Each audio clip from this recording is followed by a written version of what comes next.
ဈေးရောင်းကောင်းစေသောရေတရာအစီရင်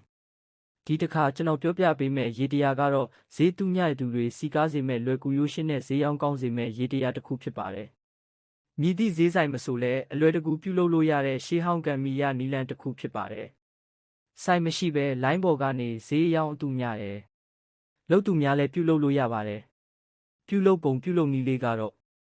လွယ်ကူရိုးရှင်းပါတယ်။ပထမဦးစွာအစိမ်းရောင်အရက်ဖန်ပလင်းအလွတ်တစ်လုံးရှာရပါမယ်။ထို့နောက်အရက်လက်တစ်စစ်ထည့်ပြီးရေအပြည့်နီးပါးထည့်ရပါမည်။အစိမ်းရောင်အရက်ပလင်းထဲကိုကြောက်စရစ်ခဲကိုးခဲထည့်ရပါမယ်။နှင်းစီပန်းတပွင့်ထည့်ထားပြီးမိမိဈေးရောင်းသောကောင်တာခုံပေါ်တွင်တင်ထားရပါမည်